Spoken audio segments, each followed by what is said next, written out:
ഇവിടെ വനിതകളെ കൂടുതൽ പോലീസ് സ്റ്റേഷനുകളിൽ SHOമാരാക്കുമെന്നൊരു പ്രഖ്യാപനം വരുന്നുണ്ട്. സ്ത്രീകൾക്കെതിരെ കുറ്റപത്രം തടയാൻ മകൾക്കൊപ്പം പദ്ധതി എന്ന പ്രഖ്യാപനം വരുന്നുണ്ട്. അതോടൊപ്പം ഉമ്മൻചാണ്ടി ആരോഗ്യ ഇൻഷുറൻസ് പദ്ധതി ഓരോ കുടുംബത്തിനും വർഷം 25 ലക്ഷം രൂപയുടെ ഇൻഷുറൻസിന്റെ അങ്ങനെ കുറേയധികം പ്രഖ്യാപനങ്ങളുണ്ട്.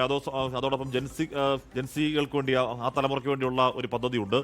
ശ്രീത്ത്, നമ്മൾ ഈ പ്രചരണകാലത്ത് കണ്ടതാണ് ഈ പറയുന്ന എന്താണ് ജൻസികൾക്ക് വേണ്ടി ആ മോഡിഫിക്കേഷൻ പ്രഖ്യാപനം അത് ഉണ്ടാക്കി ഇമ്പാക്ട് ഇൻസ്റ്റാഗ്രാമിലടക്കം വലിയ കത്തി അത് നടക്കൂലെന്നാണ് രണ്ടാമത്തെ കാര്യം. എന്ന് പറയുന്നത് പോലെ ഇവിടെ ഓരോ വിഭാഗങ്ങളെയും ടച്ച് ചെയ്യുന്ന ഏതെങ്കിലും ഒന്നോ രണ്ടോ പ്രഖ്യാപനങ്ങളും ഉണ്ടാവണം എന്ന ഉറപ്പിക്കുന്ന ഒരു ബജറ്റ് കൂടിയാണ്. വലിയ പ്രഖ്യാപനം ഇല്ലാന്ന് പറയുമ്പോഴും Shri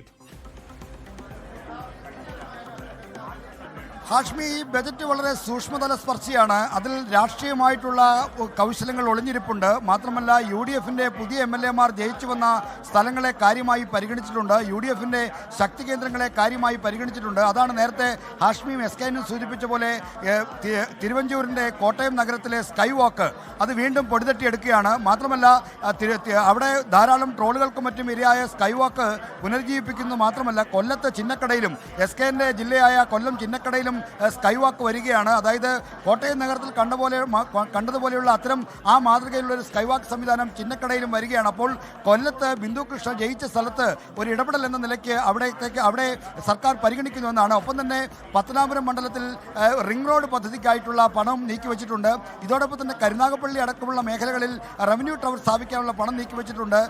തൃത്താലയിൽ KR Narayanan civil service ഇൻസ്റ്റിറ്റ്യൂട്ടിനുള്ള പണം വകയിരുത്തിയിട്ടുണ്ട്. ഇങ്ങനെ UDF MLAമാർ കടുത്ത മത്സരത്തിലൂടെ ജയിച്ചു വന്ന സ്ഥലങ്ങളിലെല്ലാം പ്രത്യേക പരിഗണന ബജറ്റിന്റെ പൊതുപ്രസംഗത്തിൽ തന്നെയുണ്ട്. ഇനി ബജറ്റിന്റെ ഡീറ്റെയിൽഡ് കണക്ക് നോക്കുമ്പോൾ വകുപ്പുകൾക്ക് മണ്ഡലങ്ങൾക്കായി ലഭിച്ച തുക കുറച്ചുകൂടി വിശദമായി നമുക്ക് അറിയാൻ കഴിയും.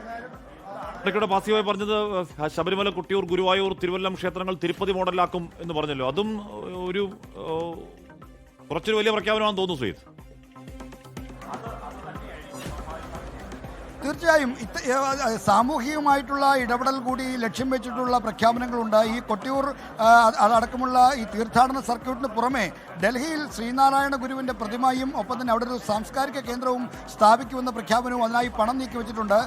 മുഖ്യമന്ത്രി VD സതീശൻ ശിവഗിരി മഠാധിപതികളുമായി കൂടിക്കാഴ്ച നടത്തിയ ശേഷമാണ് ഈ ബജറ്റ് അവതരണം നടക്കുന്നത്. അപ്പോൾ സ്വാഭാവികമായും SNDP ശ്രീനാരായണ ധർമ്മസംഘം തന്നെ അവർക്ക് കൂടി സ്വീകാര്യമായിട്ടുള്ള ഒരു പ്രഖ്യാപനമാണ് ഇത് ഉള്ളത്. അത്തരത്തിലുള്ള പ്രഖ്യാപനങ്ങൾ ഈ കാര്യത്തിലുണ്ട്. അതുകൊണ്ട് തന്നെ SNDP ജനറൽ സെക്രട്ടറി വെള്ളാപ്പള്ളി നടേശനുമായി ഒരകലം പാലിക്കുമ്പോഴും ശ്രീനാരായണീയ പ്രസ്ഥാനങ്ങളെ ശ്രീനാരായണ ദർശനങ്ങളെ സർക്കാർ കരുതലോടെ പരിചരിക്കുന്നു എന്നുള്ള പ്രഖ്യാപനം കൂടി ഈ ബജറ്റിൽ നമുക്ക് കാണാം. കൺഫ്യൂഷൻ ഉണ്ടായിരുന്നു എന്ന് പറഞ്ഞാൽ ജീവനക്കാർക്കിടയിൽ ഇതിന്റെ ഈ പറഞ്ഞ 50% അടുത്ത് വന്നില്ലെങ്കിൽ ബാക്കി തുക എവിടുന്ന് വരും എന്നൊക്കെയുള്ള ഒരുപാട് കൺഫ്യൂഷൻ അഷ്വേർഡ് പെൻഷൻ ഉണ്ടായിരുന്നു. അപ്പോൾ ഇതിൽ അഷ്വേർഡ് പെൻഷൻ പഠിക്കുമെന്ന് പറയുന്നതല്ലാതെ അഷ്വേർഡ് പെൻഷനിൽ നിന്നൊരു പിന്മാറ്റം പറയുന്നുണ്ടോ ബജറ്റിൽ? ഇല്ല അല്ലേ ഹാഷ്മി? അക്ഷയുടെ പെൻഷൻ പോലെ മുൻ സർക്കാരിൻ്റെ കാലത്തെ ചില പ്രധാനപ്പെട്ട പദ്ധതികളുടെ കാര്യത്തിൽ ഈ ബജറ്റിൽ ഒരു വ്യക്തതയില്ല എന്നതൊരു വസ്തുതയാണ്.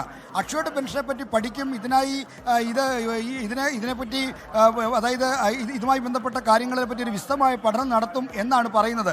എന്നാൽ അക്ഷയുടെ പെൻഷൻ പിൻവലിച്ച് മുൻ UDF സർക്കാരിൻ്റെ കാലത്താണ് പങ്കാളിത്ത പെൻഷൻ കേരളത്തിൽ ആവിഷ്കരിച്ചത്. ഉമ്മൻചാണ്ടി ആയിരുന്നു അന്ന് മുഖ്യമന്ത്രി, KM മാണി ആയിരുന്നു അക്കാലത്ത് ധനമന്ത്രി. അപ്പോൾ സ്റ്റാറ്റ്യൂട്ടറി പെൻഷനിൽ നിന്ന് പങ്കാളിത്ത പെൻഷനിലേക്കുള്ള വഴിമാറി നടക്കൽ UDFന്റെ കാലത്താണ്. അതുകൊണ്ട് തന്നെ പങ്കാളിത്ത പെൻഷനിലേക്ക് ഇപ്പോൾ തിരിച്ചു പോകുമോ എന്ന തരത്തിലുള്ള ചർച്ചകൾ ഉണ്ടായിരുന്നു. എന്നാൽ ആ ഒരു പ്രഖ്യാപനം ബജറ്റിൽ വന്നിട്ടില്ല. മറിച്ച് ഈ അഷേർഡ് പെൻഷൻ പരിശോധിക്കും എന്ന കാര്യം മാത്രമാണ്. ഇതോടൊപ്പം തന്നെയാണ് കിഫ്ബിയുടെ കാര്യം. കിഫ്ബി പരിഷ്കരിക്കും, വിദഗ്ധ സമിതിയെ നിയോഗിക്കുമെന്നതിനപ്പുറത്തേക്ക് കിഫ്ബിയുടെ പദ്ധതികളുടെ ഭാവി എന്താണ്, കിഫ്ബിയുമായി ബന്ധപ്പെട്ട് മറ്റു പ്രശ്നങ്ങളുടെ കാര്യത്തിൽ എന്ത് സമീപനമാണ്, ഇതൊക്കെയും ഇനി വ്യക്തമാകാനുണ്ട്. ഇതാണ് ഞാൻ മറ്റൊരു കാര്യം നേരത്തെ സൂചിപ്പിച്ച പോലെ ലൈഫ് ഭവന പദ്ധതിയുടെ കാര്യമാണ്. ലൈഫ് ഭവന പദ്ധതി തുടരുമോ ഇല്ലയോ എന്ന കാര്യത്തിലും ഇനി വ്യക്തത വരേണ്ടതുണ്ട്. LDFന്റെ കാലത്തെ സ്ത്രീ സുരക്ഷാ പദ്ധതിയുടെ കാര്യത്തിലും ഈ സമാനമായിട്ടുള്ള അവ്യക്തത നിലനിൽക്കുന്നുണ്ട്. കേരളത്തെ പോർട്ട് സിറ്റിയാക്കും എന്ന നിലയ്ക്കുള്ള അതാണല്ലോ എനിക്ക് തോന്നുന്നു ഇതിലെ ടേക്ക് അവേ ഹൈലൈറ്റ് ഏറ്റവും പ്രധാനപ്പെട്ട ഒരു പദ്ധതി എന്ന് പറയാൻ കഴിയുന്ന അതാണ്. ഈ പറയുന്ന കേരളത്തെ ലോക മാരിടൈം ഭൂപടത്തിൽ വൻശക്തിയാക്കും എന്ന് VD സതീശൻ അതിന്റെ വിശദാംശങ്ങൾ ഏത് രീതിയിലാണ് വൻശക്തിയാക്കുക, അതിന്റെ പ്രൊജക്ട് എങ്ങനെയാണ് എന്ന് പറഞ്ഞാൽ പറഞ്ഞു കേട്ടിടത്തോളം അത് ഒരു വലിയ പദ്ധതിയുടെ പ്രഖ്യാപനം പോലെ തോന്നി. ഒരു കാര്യം എടുത്തു പറയണം, അരിപ്പാട്ടിൽ പുതിയ മെഡിക്കൽ കോളേജ് വരുന്നു. അതുകൊണ്ട് അപ്പൊ ഇതിനകത്ത് ചില ഉൾവാസനകളുണ്ട്. പറയൂ ശ്രീജിത്ത്. SK സൂചിപ്പിച്ച ശരിയാണ്. ഞങ്ങളുടെ നാടായ ഹരിപ്പാട് ഒരു പുതിയ മെഡിക്കൽ കോളേജ് വരുന്നുണ്ട്. 2011-2016 സർക്കാരിൻ്റെ കാലത്ത് ഉമ്മൻചാണ്ടി പ്രഖ്യാപിച്ച മെഡിക്കൽ കോളേജാണ്. എന്നാൽ പിന്നീട് അത് തുടർന്ന് വന്ന LDF സർക്കാർ ആ പദ്ധതിയുമായി മുന്നോട്ട് പോയില്ല. ഇപ്പോൾ രമേശ് ചെന്നിത്തലയുടെ മുൻകൈയിൽ ഹരിപ്പാട് ഒരു പുതിയ മെഡിക്കൽ കോളേജ് വരുന്നുണ്ട്. ഇതോടൊപ്പം തന്നെ ഹരിപ്പാട്ടെ പ്രശസ്ത ക്ഷേത്രങ്ങളായ മണ്ണാർശാല അടക്കം ബന്ധിപ്പിച്ചുകൊണ്ടുള്ള തീരുമാനങ്ങളും പ്രഖ്യാപനങ്ങളും ബജറ്റിലുണ്ട്. അത് അങ്ങനെ നേരത്തെ ഞാൻ സൂചിപ്പിച്ച പോലെ ബജറ്റുമായി ബന്ധപ്പെട്ട കാര്യങ്ങളിൽ സൂക്ഷ്മതല സ്പർശിയായ ഒരു ഇടപെടലുണ്ട്. ഹാഷ്മി സൂചിപ്പിച്ച തുറമുഖ പദ്ധതികളുമായി ബന്ധപ്പെട്ട് വന്നാൽ തുറമുഖ കേരളത്തിൻ്റെ തീരപ്രദേശം ഏതാണ്ട് 600 കിലോമീറ്റർ ദൈർഘ്യമുള്ള തീരപ്രദേശമാണ് കേരളത്തിനുള്ളത്. അതുകൊണ്ട് തന്നെ കേരളത്തെ ഒരു മാരിടൈം ഹബ്ബാക്കി മാറ്റാനുള്ള ഒരു കാഴ്ചപ്പാടാണ് ഈ ബജറ്റ് അവതരിപ്പിക്കുന്നത്. അതുമായി ബന്ധപ്പെട്ട പുതിയ പദ്ധതികളുടെ വിശദാംശങ്ങൾ എന്തൊക്കെയാണെന്ന കാര്യം ഇനി വ്യക്തമാകാൻ ഇരിക്കുന്നതേ ഉള്ളൂ.